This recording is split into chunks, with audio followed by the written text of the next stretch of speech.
All right, back with another draft recap. It is Arizona Cardinals edition, as they had a unique draft in their own right. This was a very inconsistent draft for me. There were picks I really enjoyed and really thought were great. There were some that I did not like, and I will be criticizing throughout this video.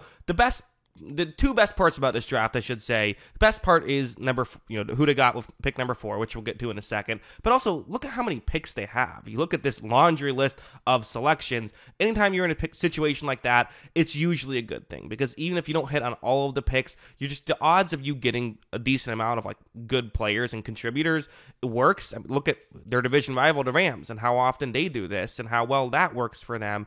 So that's the good news. The other good news, again, like I said, Marvin Harrison Jr., who, I've talked about how I think the expectations are a bit too high for someone who's never played football before. People are acting like he should be a Hall of Famer right out of the gate. Like, listen, he's a young player. He's a great prospect, though, and he is maybe the best wide receiver prospect since I've been doing this. He is incredible. The only thing he has going against him is that I gave him my number 1 wide receiver in my wide receiver rankings, which is the kiss of death. So he's guaranteed to suck now. And apologies to Cardinals fans, but no, I mean, I have a film study talking about him. I think he's worth the hype. He's really good. Then we have a pick that it depends on who you are with Darius Robinson. You see, so the chart next to me, what that is on the left-hand column, that is where that player was drafted. The next number over is when they were projected to be drafted, and then you have the player name and position. Interestingly, both their first 2 picks were drafted right when they were projected to be drafted. Darius Robinson was considered the 27th best prospect. That got him at 27. That's pretty solid value, although I wasn't crazy about Robinson. He's just a bit of a projection for me. I don't know exactly what to make of him. He's kind of someone who played a lot of edge, but with his size, he's not an edge. He's a interior defensive lineman. We'll see. A lot of times these prospects don't end up hitting the way you want them to, but there is plenty of reason to like him. Probably not the pick I would have made there, but there are a lot of people who would pick him in the first round. So that's not one I'm going to criticize or anything, just not what I would have done personally. Max Melton is the next player who they got 43, and you would see this a few times. There are some reaches according to the consensus big board on here. Max Melton is one of them, not a massive one, 13 spots. That's not the end of the world, but still, you're talking about a guy who was projected to not be a top 50 prospect in the top 50, and he's someone that I wasn't crazy about personally either. There are reasons to like him. And quite frankly, if a team is going to draft him, it should be a team like the Cardinals, who are in a rebuild, and like, hey, let's get someone like Melton, who is very traitsy player, but just doesn't quite have it all together just yet. Either we coach him up and we get a star player, he has higher ceiling than a lot of the other corners in this area, or we don't coach him up and he sucks, but then, then we stink and we'll draft a corner next year, right? So, there's logic to these kind of picks, and I don't really hate it either, even if it's, again, maybe not what I would have done personally. The Trey Benson one, I didn't love. I know James Conner's not getting any younger, but he's still really good. Judge, I thought James Conner was really good last year, and it's not great value for a rebuilding team. I think it's going to take them a couple years before they're really ready to compete for a championship again. Back when they were 8-0 that 1 year a couple years ago, trying to get back to that, I think it might take a couple years. So by that point, you're kind of running through, the best. Usually, a running back's prime is the first year they're in the league. So again, it completely depends on how much do you value the running back position, right? Some people value it a lot higher than I do, but I am someone who isn't super high on the running back position in terms of value. So because of that, not the move I would have made either. You didn't have Isaiah Adams, who was projected to go 145th. He goes here at 71. So another guy who, anytime you see that, it's cause for concern. But he's another guy who's a project type guy. He's someone who essentially you're hoping you move him to guard, and that can fix a lot of the issues that he has. He was drafted at guard, even though he played tackle. So okay, there's at least like an excuse there, right? There's at least like I can see why you're doing this. Still too high for me though. At 71, you can get some pretty good players there. Again, it's not to say that he's like a an atrocious player or anything like that. Just probably not the move I would have made. You don't have Tip Raymond, the tight end, who again.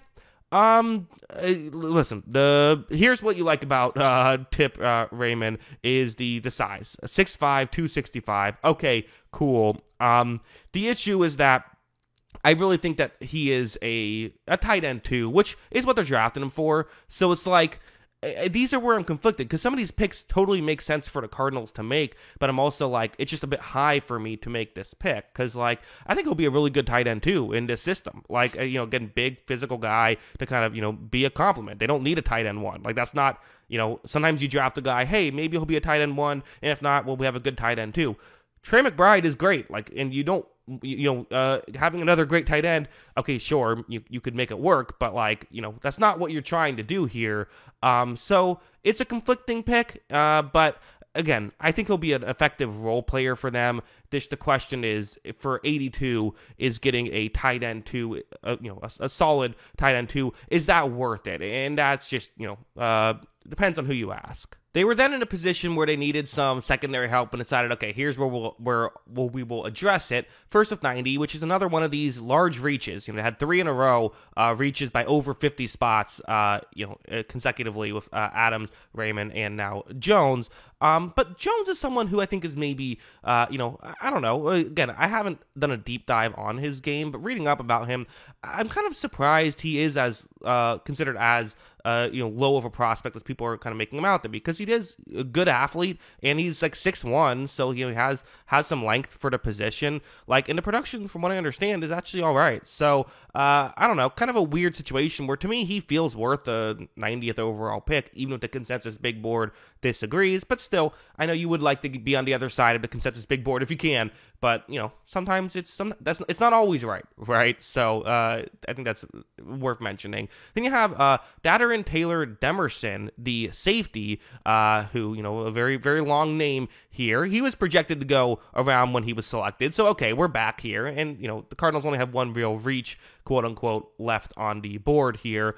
Taylor Demerson is someone who's really good athlete, is only 5'10", listed under 200 pounds at 197, which is, not ideal. It's not, but really good athlete. Also is someone who very much, he chases the ball. He's someone who, for better or worse, is coming in quickly on play actions and stuff like that. Has its drawbacks. When it is a play action, gets out of position, but when it is a running play, can make some plays. So, taking a chance on him, see if you can kind of coach him up a little bit. Does have enough athleticism that I wouldn't let the size fully, scare me off too much. And again, pick 104. I think that's probably a pretty quality pick, I would say.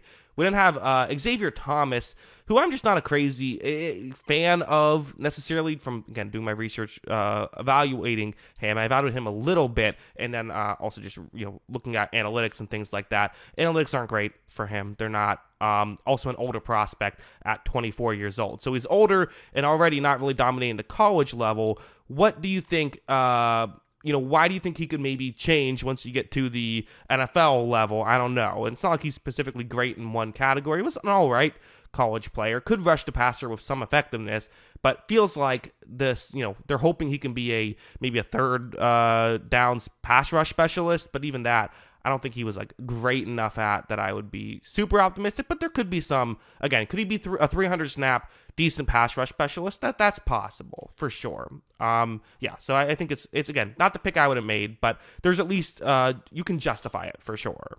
Next on the list is Christian Jones, who they got at 162. He was projected to go 118. So hey, you're on the right side here, and he is someone who I think has better better numbers than you would look at. I think one thing that hurt his draft stock is he's kind of equally good as a pass blocker and run blocker, which sometimes people only look at pass blocking, but I actually think that's better to get the guy who's kind of equally good at both. So definitely someone who, again, they're drafting to be a depth tackle, but maybe there could be more there. You didn't have Tahan Palmer, who again, I feel like this happens a lot. You get a wide receiver late in the draft who is, who's picked with the 15th pick in the 6th round, who is sort of this, relatively fast guy who doesn't really have great footwork. I always wonder. I bet you're a special teamer. I bet you play special teams at the very least. Was a bit of a reach according to the consensus big board, but at this point, whatever, right? And also, I missed the guy, Jaden Davis. Is not on the chart right here. Sorry about that, but he's another guy who I do wonder how much of his, he's a defensive back out of Miami. He was selected at pick 226, and I do wonder how much of him as well could be a special teams guy. Definitely a smaller guy at 5'10", 180, but does have some athleticism. So I wonder if he's just a special teams guy as well. So yeah, as a whole, listen, wasn't a fan of every selection here, but they had a lot of selections. They got a lot of players who will be contributors, and so while I'm sure Cardinals fans might have been disappointed at how many negative opinions I had about this, I think there's a lot of really good picks. And again, like I said, the two things they have going for them, got a lot of people who can play, so some of these are going to be contributors, and got Marvin Harrison Jr. That's a pretty good draft if you ask me, even if I didn't love every selection. So yeah, those are my thoughts. What are yours? Let me know in the comments below. Always love hearing from you, and of course, as always, thanks for watching.